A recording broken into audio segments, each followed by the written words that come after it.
Hey guys, welcome back to Quilts Bloom at Dawn. I've really been excited about this midweek video.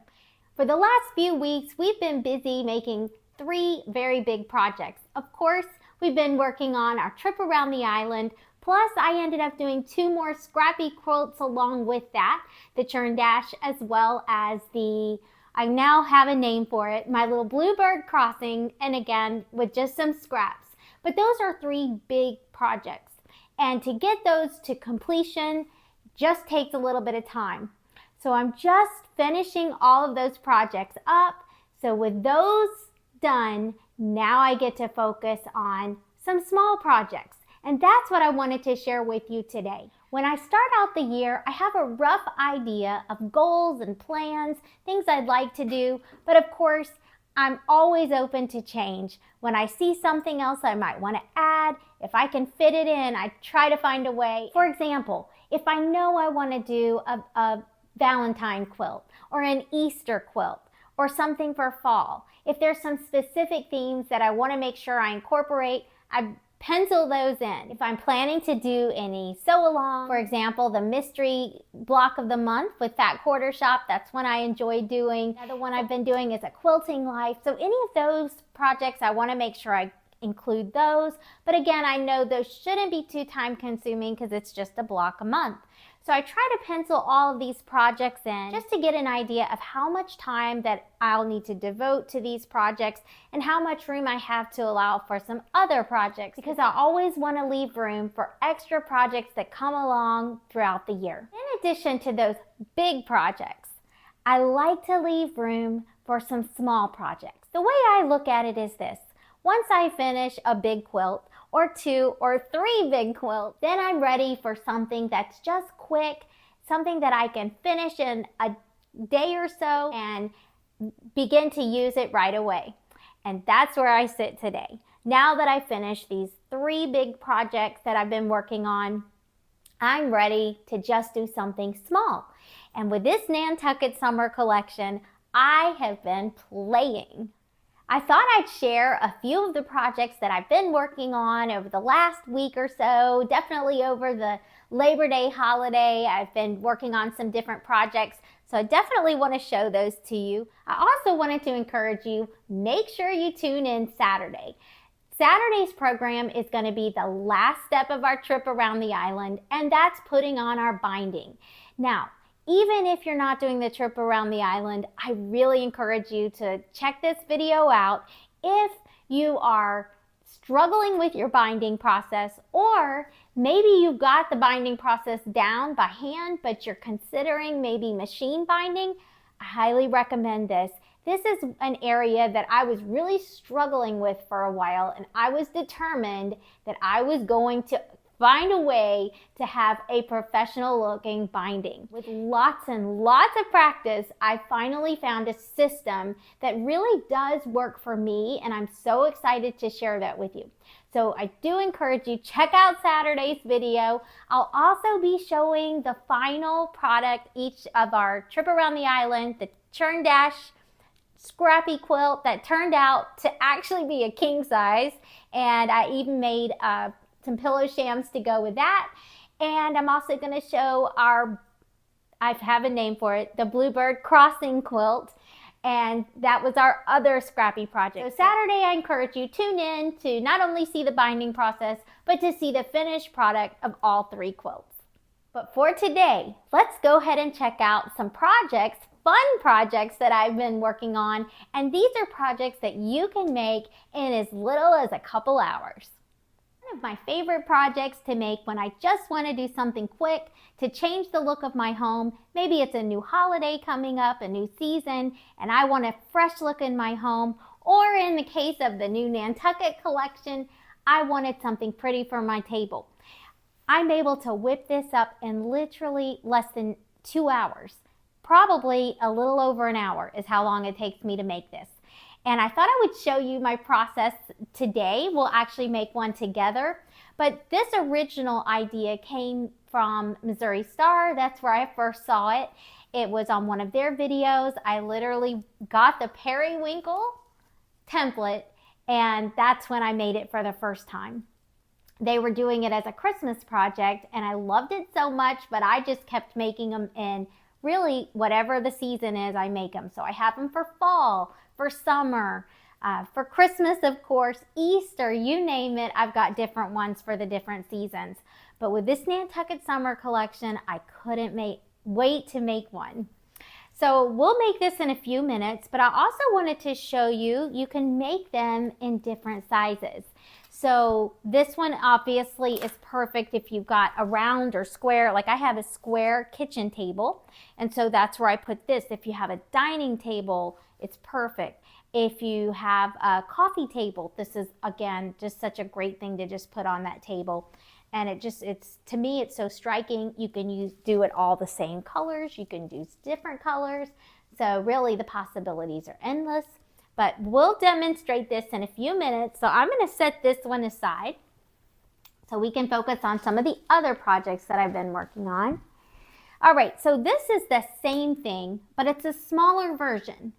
And what's amazing is, whereas this one, by the way, you can make with 10-inch squares. So if you have a layer cake, you literally, that's all you need. It looks like it's bigger, but the way it's angled, you can actually, with a 10-inch square, you can make this.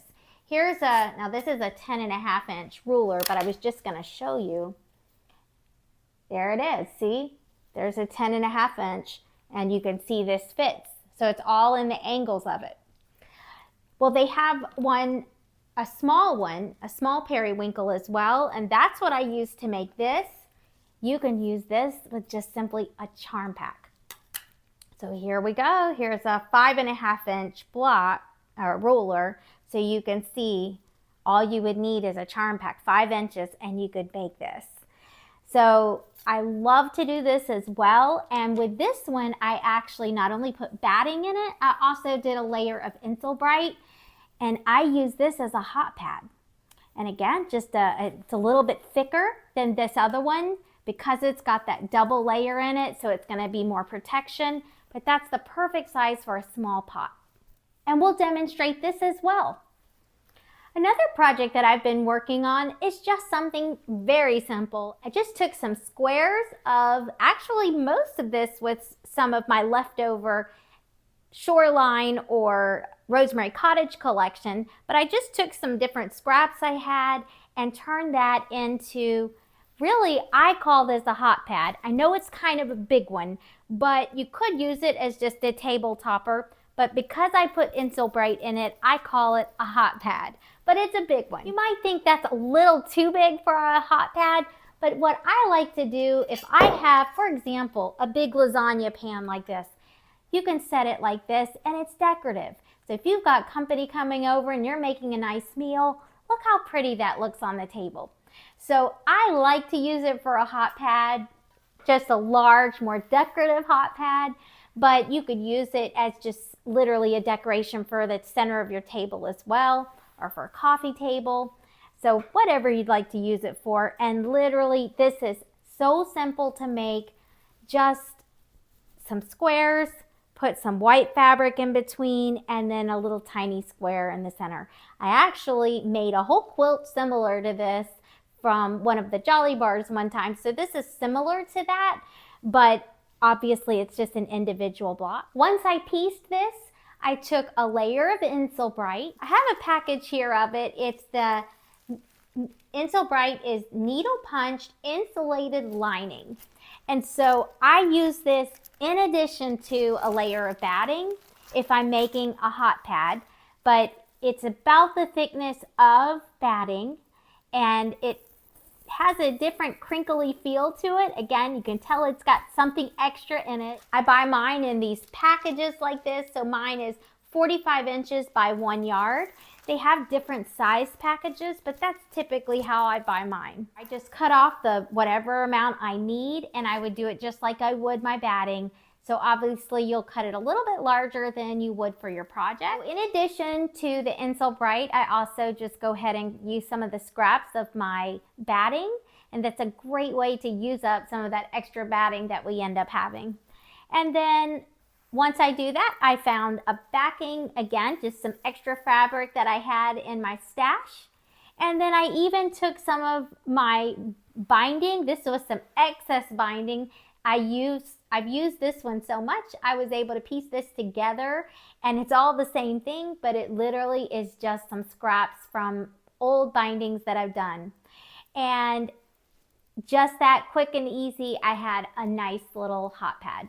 I actually made 2 of these using, again, just an individual block. I quilted both of these with my walking foot. On this one, I just did diagonal lines about a 1/2 inch apart. I was able to do this in just a few minutes. On this one, a similar, but I did this one as a crosshatch. So it's again diagonal lines, but I came back through on the other side and did more diagonal lines. But I have 2 of these made, and I'm really excited to have a couple of these. Again, these make perfect gifts, or keep them for yourself. Another project that I've been working on is really the same thing as this, whereas this is a single block. I made table runners, and our table runners on this one, I used 4 blocks to turn this into a table runner, but I didn't just make one, I kept going. I made lots of table runners. I just used up some square scraps that I had sitting in my stash before I get started on some of my big Nantucket Summer projects. I wanted to do a few little scrappy, quick projects. So basically, I just literally made the blocks, put them together, and again, just simple squares. And I just did, I believe they were 4.5 inch, and I determined, I didn't use a pattern, I literally determined the size of my block by the size of my scrap. And once I saw that it was about a 4.5 inch block, I cut the rest of them to match, cut them down if they were a little bit big. And then this, I believe, is a 1.5 inch in between the 4.5 inch, and then a 1.5 inch square in each center. So really, it was just that simple. I don't even hardly think you need a pattern because it is just that simple to make. But yet sometimes just the simple projects, just the simple squares, it can be so beautiful, especially with such a lovely collection. So this is one that's a little bit smaller. This fits my coffee table size. The quilting on this one, I really love this quilting design, and it's basically, I just go through and do long vertical lines, then I come back and do horizontal lines. So it basically creates a 2-inch grid. Once I made those grids, then I basically just come through and with my free motion and just do curved lines that wrap around, but they close at each, where the intersection comes together, it closes. And I just love how that basically makes this little design almost like a little flower. So that's really one of my favorite designs. I want to use that again on another quilt soon. And when I do, I'll definitely demonstrate it. Here's another table runner. So I was busy making table runners. I have 3 more here. So I made a total of 4. The rest of these are all the same size, and that is 5 blocks lengths. So I really had fun making these table runners. So after I made this one, so this one was a little bit smaller, and I had my coffee table in mind for this one, I really wanted to make another one for this table, which is a little bit longer. So I put 5 blocks together to make this table runner, the identical design. Again, just the 4.5 inch squares that I connected with 1.5 inch strips and 1 inch squares in the center. With each of these projects though, I tried to quilt them a little bit differently. On this one, I did swirls. I love swirls. I used some of the smitten fabric from the Nantucket Summer collection that just came out. I used a little bit of that for my binding. And then again, another extra fabric that I had in my stash, but it's basically like a scrolling swirl as well. So I just love the way this one came together. Here's another one that I've been working on. The identical same design as the others, only this one is quilted with diagonal lines, just going from one side of the table runner to the other. And you can see I still have my marking here. I haven't even spritzed it yet to remove that, but I guess that's good because that shows you this is where I started. So I always do one center line, and that's my guide, and I work out from there going one way, then I flip it around and do the rest of the table runner. Again, these are so fast. I made several of these in a weekend. And then here is one more. Again, identical design, only this time I quilted it using just nothing but vertical lines going from one side of the table runner all the way to the other side. The binding on this is using some leftover fabric from one of Camille Ross Kelly's previous collections, but just you can see how this blue just blends so well, even with this is a piece of the Nantucket Summer here. This is part of the Shoreline collection. So all of her blues just play so nicely from collection to collection. And that's why I love to keep it all together. It just gives more options and ideas to play with. From our table runners, from our table toppers, from our large hot pads, and our small hot pads. These are quick projects that you can make in a couple hours or make a bunch of them in a course of a whole weekend. And just like that, you got beautiful gifts, whether it's an upcoming birthday or if you're saving some things for Christmas, you're able to go ahead and get a head start and make lots of projects for those that you care about or decorate your own home. So now we're ready to have a little bit of fun and play with your fabric of choice. In my case, I chose my Nantucket Summer collection, and let's have a little fun and make a little table topper together. In addition to the table topper, I went on ahead and I have what I need to make this could also be a medium-sized table topper, or because I added the Enzo Bright, I'm calling mine a hot pad. And really the only difference for each of these is the size of the template that we used. So for this large one, I used this large template from Missouri Star. And for this smaller one, I used what they call the small Periwinkle template. So these actually come as a set. There's actually one that's even smaller. It comes as a little trio set, or you can buy these templates individually. Or if you have something similar in your stash, you can use that. I've already cut all of my periwinkles. 10 inches is what you're gonna need to make one of these periwinkle templates. And to make this particular table topper, you need a total of 8 cutouts from this template. And on mine, I ended up going with 4 different fabrics that I used twice. And the way that I did it, I just had one across from the other. So you see I have this is the blue, light blue, and then the light blue right across, the dark blue right across, and then this is the white with the blue on it, and it's right across. So that's how I did mine. You don't have to do that. You could make every one different. You could go with just 2 colors. On this one, I just went with 2 fabrics. So you could literally go with all the same if you wanted. There's really however you want to do it. But on this one, it is 4 different fabrics that are used to make mine. All right, so once you cut these templates out, and like I said, so a 10-inch square for this one, or if you're going for the smaller one, this you can do with 5-inch squares. So this one is actually just 6 squares that are needed. So 6 5-inch squares would be needed to make this one. So I went on ahead, I've cut all of mine out for both my large one and for my small size. So once we have those cut out, then you want to go ahead and arrange them. All right, so once you pick out your 4, if you want to do the identical thing, you can, so in my case, it's 4 fabrics used. I'm going to go ahead and do a duplicate, but across from one another. So now I'm going to go back with the white. All right, and then this one's going to be next. And the light blue. And then this one.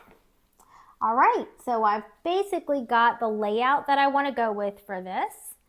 And basically we just start sewing. So you're going to sew half of them together, and then you're going to sew the other half together. So if I'm going to go ahead and make this one, I'm going to go ahead and I'm going to sew from this point right here all the way to the end. And you're just going to do a 1/4 inch. You can pin if you'd like.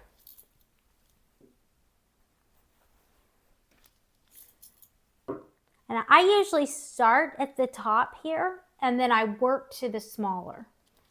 I've just found that if you start at the smaller end, it's more likely to get chewed up by your machine. And even though we're working in halves, if you want to go ahead and pin all of it just so you have it ready to go, nothing wrong with that. So that way you'll just be ahead of the game. All right, I'm going to go ahead and take these to the machine and get all of these sewn. Again, I'm starting at the widest part and I'm working to the small end.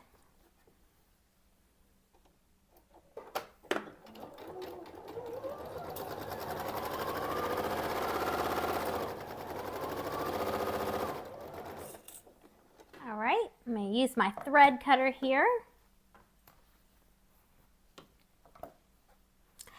And I'm going to go ahead and while I'm at the machine, I'm just going to go ahead and pin my other two that so we basically done them in twos. So we still need to connect the other two, right? So I'm going to go ahead and do that. Starting again at the wide part. Sewing the whole half together. So this half's ready.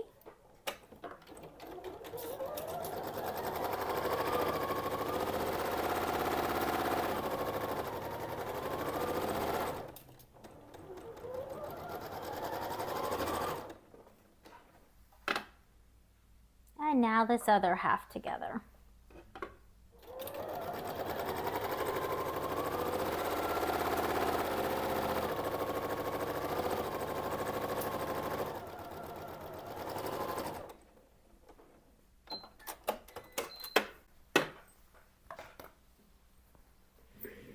Okay, at this point you see we've got our two halves done.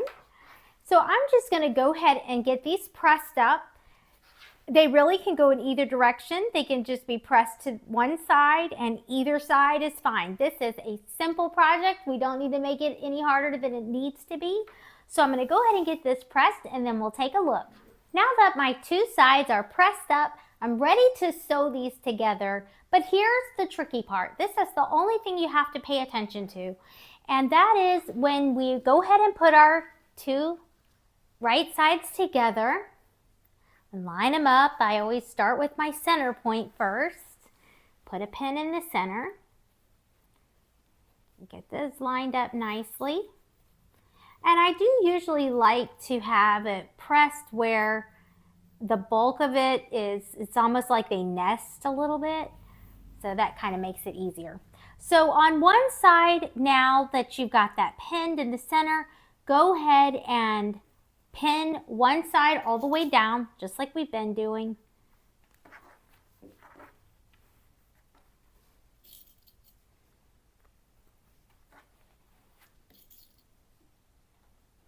Okay, so one side's pinned, but on this side, I'm not going to actually pin the whole thing. I'm going to pin a little bit past here on this side, but then I'm going to leave a gap. That's where we're going to actually keep that opening, and we're going to come, that's what we're going to use to turn this whole thing inside out. So this doesn't have to actually have a binding or anything. We just turn it inside out. So that makes it a quick project, but we do want to just leave ourselves room to turn it in. Okay, so I am going to put a pin here at the end. And I'll do one more. This just lets me know I'm going to sew. Actually, I'll put one more. I'm going to sew up to this point. I'll give myself a little bit more. Okay, so this is how much space that I'm leaving for myself as an opening, which is maybe about 4 inches, maybe 3.5, 4 inches.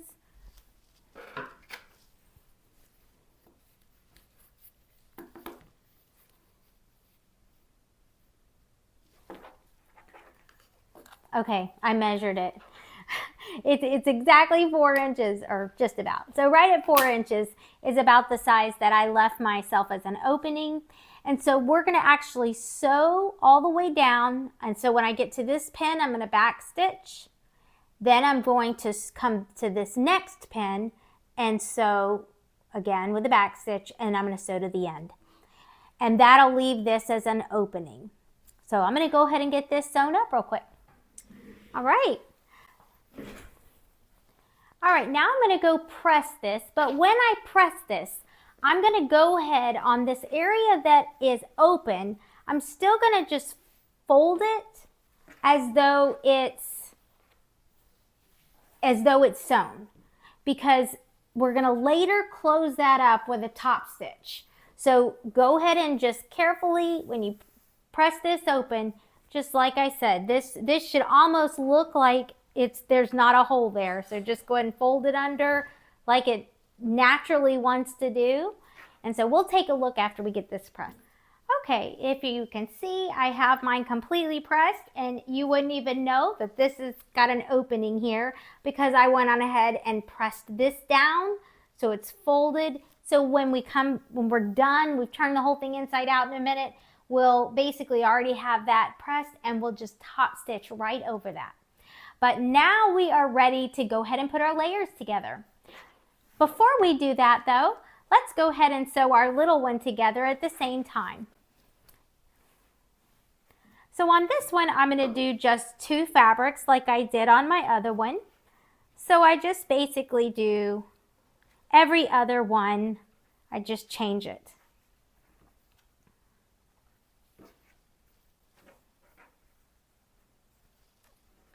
All right, and I've got a few extras here. So on this one, you have 6. So you're going to go ahead and sew these 3 together and these 3 together, just like we did with the big ones. These just take less time.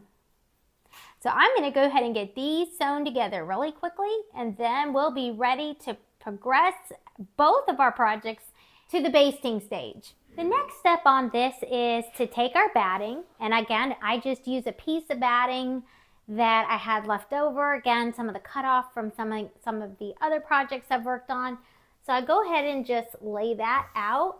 Make sure that my table topper will fit nicely on it, which I've already done. I've made sure. But after I do that, I go ahead and find a fabric that I want to use for my backing. I haven't even pressed this yet, but I know this is the one I want to use for my back. Just again, it's an extra one from my stash. And you'll layer it in the order that I'm putting it. So you're going to first put your batting, then you're going to put your backing right side up.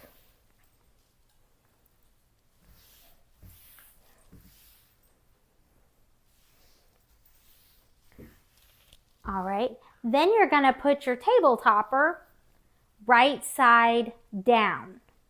So this is going to be the order, these 3 steps right here. So the batting, then the backing, right side up, then your table topper, right side down. Now, as for how you baste it, you have options. If you prefer to pin, you can really just use your straight pins, which I've done it that way before, but I prefer to do mine with the spray basting. So I'm going to take that and actually get that done. We'll come back. But either way you choose to do it. For the basting, what I typically do, I go ahead and spray baste my backing to my batting. Then I'll come back and pin the top to that layer. So I'm going to go do that real quick, and then I'll be right back. But I'm just going to get this pressed up and done. I'm going to go do the spray basting. You don't have to spray baste. Well, you can just pin it all together, but it's really just your preference. Okay, I've got this spray basted down. Like I said, you don't need to do that, but I wanted to get it pressed up anyway, so I just sprayed it a little bit, so I don't have to worry about that as much. Now I'm going to go ahead and center this on all sides, so don't have to worry about it coming off any edges. And then don't forget, we're going to be coming back and top stitching on this area here. I'm going to go ahead and just put a pin right there over that opening for right now, just because I don't want it popping open. Okay, and then when I pin mine, again, you pin it however you want, but I usually go ahead and pin in where the periwinkle comes to, where it connects here, basically where I seam it. I do it right there, and I go ahead and follow that to this side. So I just kind of get it nice and taut.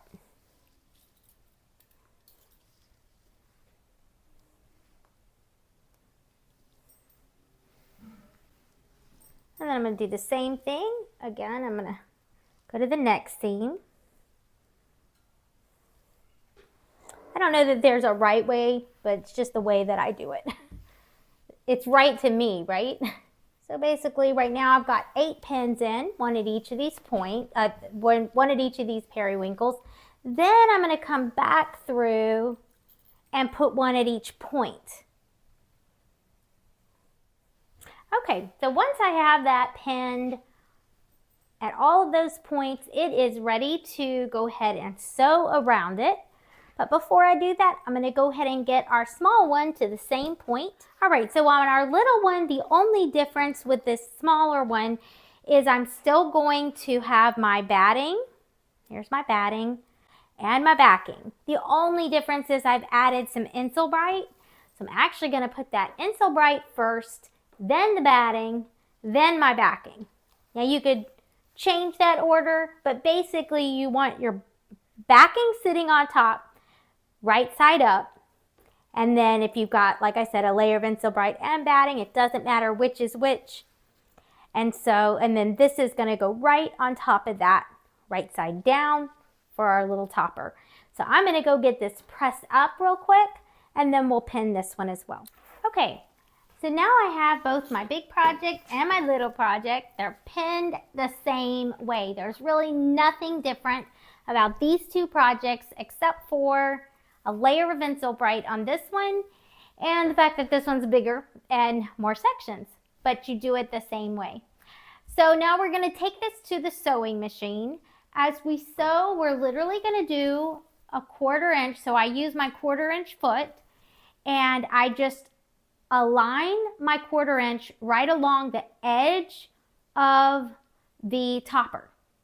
And so it'll be a 1/4 inch around it all the way around. And I go, like I said, completely enclose it, just like that. All right, so my 1/4 inch, I've got it ready to go. I am going to increase my stitch length a little bit. All right, we're ready. So you see my guide right here, that little bar. I have the edge of the topper is right up against that, and I've got a 1/4 inch allowance.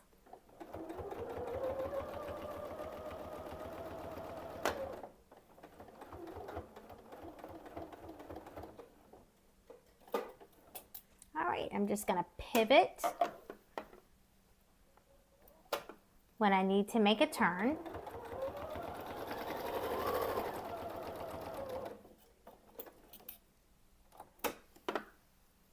Again, pivot.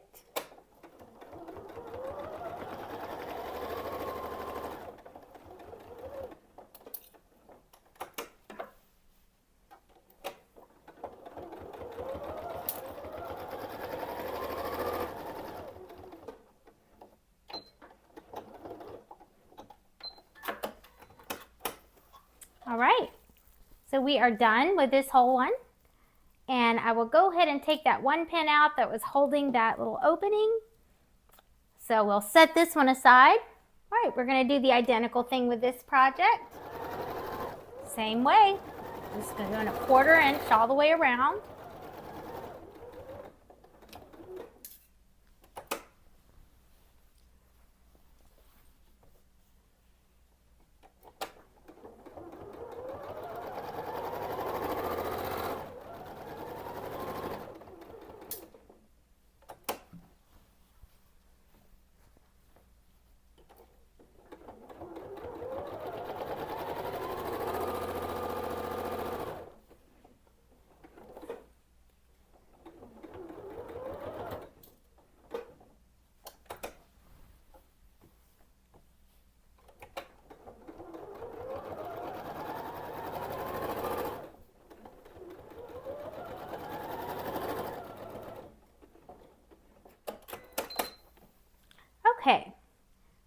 So both of these are now completely sewn. It's time to get them trimmed. I like to trim these with a pair of scissors. If you prefer to use your rotary cutter, you can. But I'm going to go ahead and go ahead and cut it out. I just follow the star points all the way around.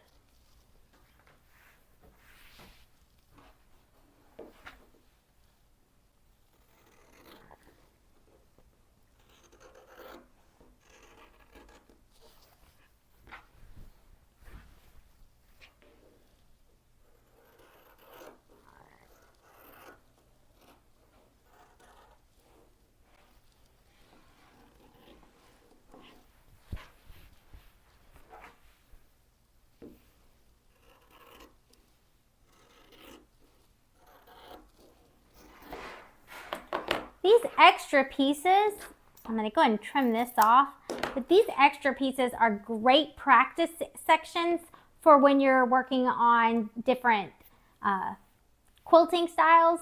So I love to hold on to these. So I went ahead and finished trimming off all the edge around the topper, both the large one and our small one here.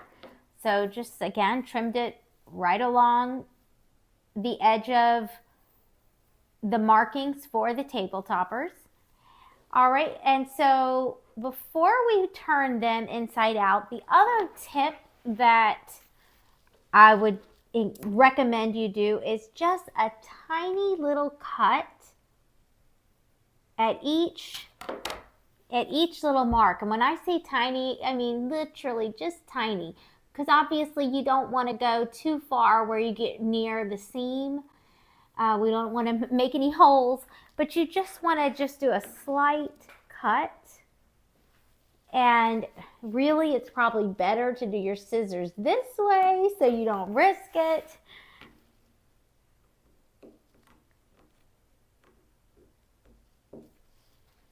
Yeah.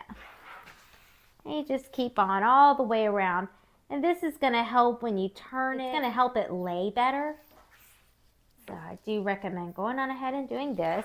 The other tip that I would recommend, just to reduce some bulk at the end of each point. Just kind of make it a little bit, just trim it. And again, I'm just trimming a little bit off.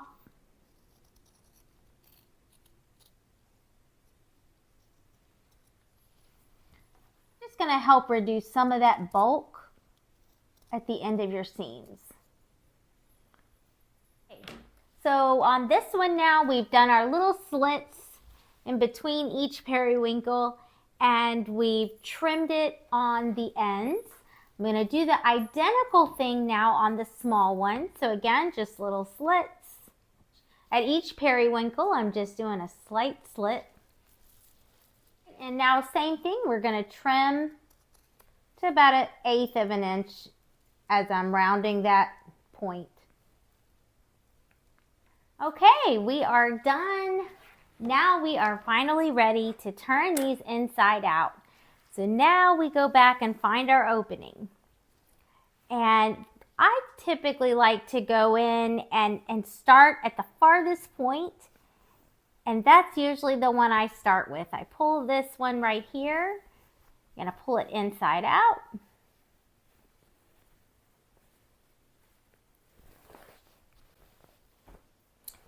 And then you'll just slowly begin to pull the rest of it out.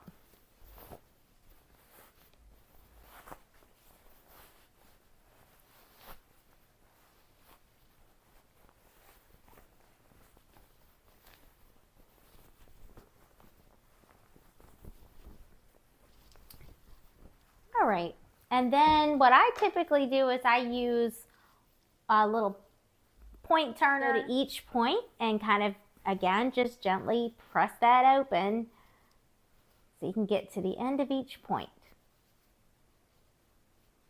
Definitely do recommend being very careful. You do not want to poke a hole and have to go in and sew it again, so just be very careful as you go through and push these points out.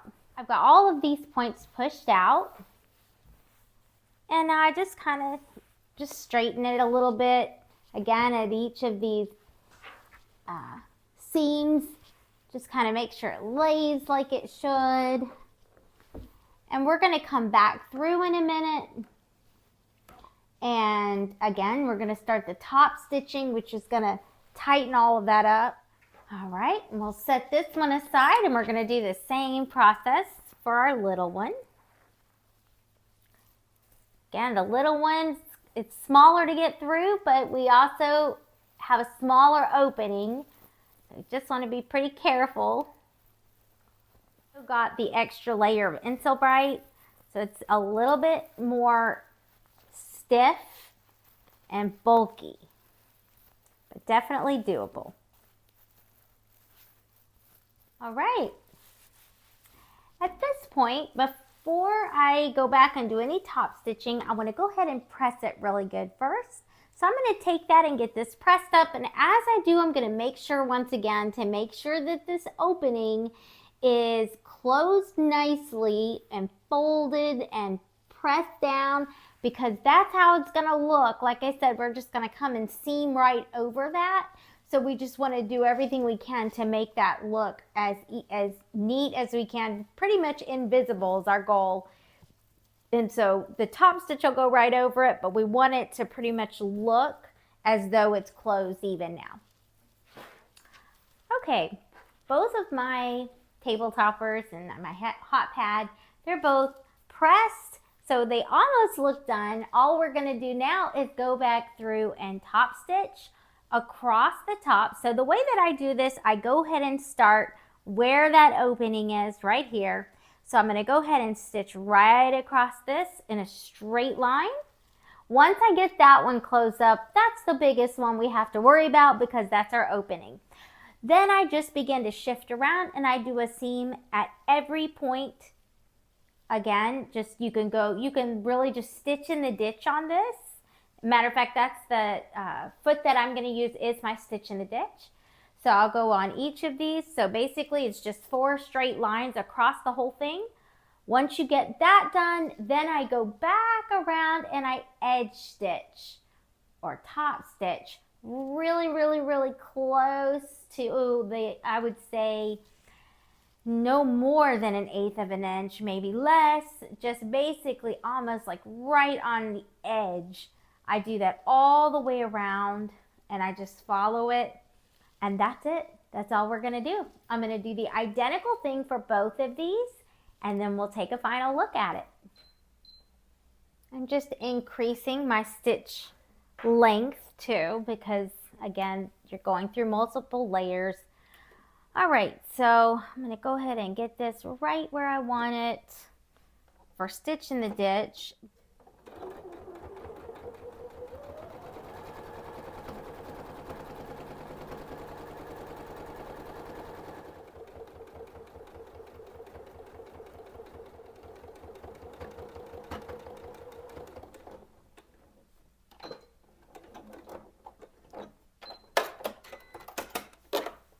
All right, and there it is. It's closed that one up. And now I'm gonna do the same thing. I'm just gonna follow this around. Now it's much quicker because like I said, we've got that opening closed.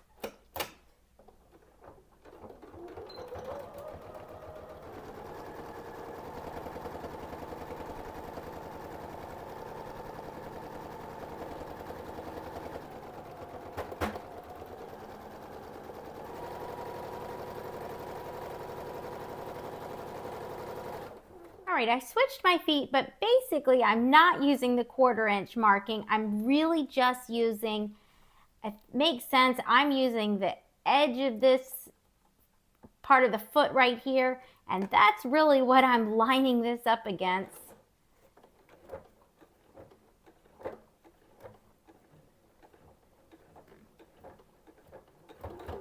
Once it kind of gets started, it's not so bad.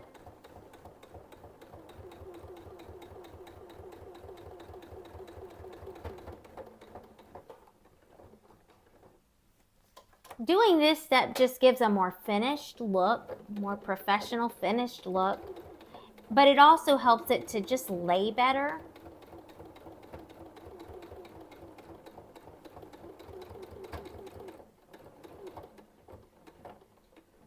It is completely done now. Now, the only thing we didn't do on this, if you had wanted to, you certainly could go in and do some quilting. You probably could even still go in and do that now if you wanted to. I usually just leave it like this. I just, like I said, do that major seam with the stitch in the ditch, and that's usually all I do. But it would be beautiful to go in and do some. You could even do like swirls or something like that, but I just typically don't. But if you want to take the time to do some quilting on it, that would look beautiful. All right, I'm going to set this one aside. We're going to do this other one, and this one will be much quicker. I'll go ahead and get it done just like we did the other one. We'll go take this back to the table and take a look. All right, our table toppers are done. So in just a little while, we were able to make both a large table topper as well as a hot pad. And like I said, just a few minutes we were able to make these, and it didn't take very much fabric, yet it makes such a beautiful statement. So whether you're looking for something like this to decorate your own home, or you're looking for a gift to make for someone special, these table toppers are just the perfect thing, especially with the holidays coming up. If you're looking for gifts to make, this would be an idea of something you could do. And it gave us an opportunity to play with our Nantucket Summer before we start into some big projects. So, and then we'll just take a look at the back. So you can just see on the back, it's just a pretty simple, just a polka dot, but you can see each of the seams. And I did go with a white thread. You could have gone with a blue if you wanted to, but I just kept mine white.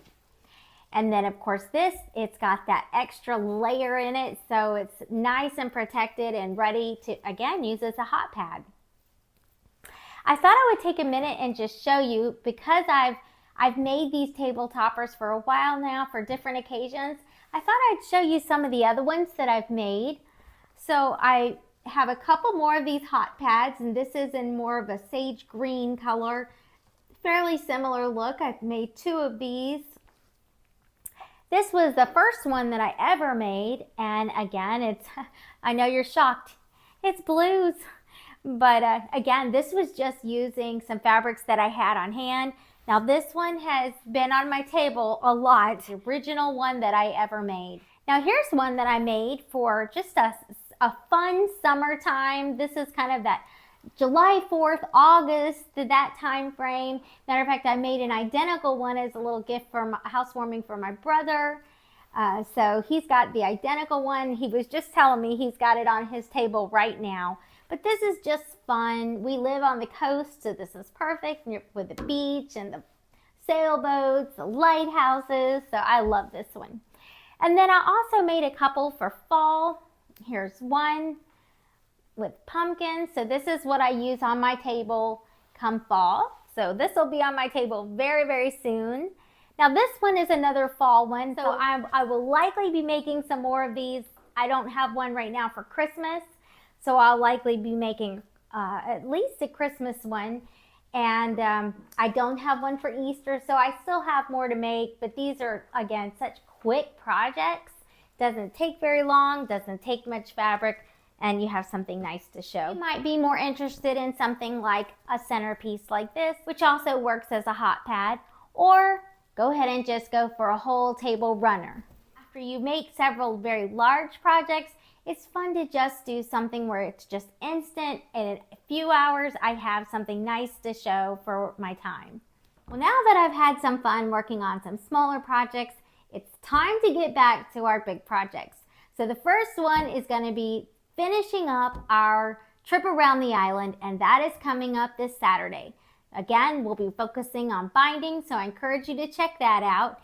And then it's going to be time for us to talk about our Nantucket Summer and our first big project that we'll be working on for that. So I've already shared some of the projects that I plan to make, and so that's what we'll be going over, is which one we'll be approaching first, and go ahead and get some of these Nantucket Summer sew-alongs going. I basically have about 4 to 6 weeks to devote to Nantucket Summer projects, to some fall projects, and to some Christmas projects. So I've got to get busy, and I hope you're joining me, and we'll be talking more about those on Saturday. If you're enjoying these videos, I encourage you to like, comment, or subscribe. We also have Quilts Bloom at Dawn, our Facebook page. I encourage you to check us out. Until next time, happy quilting!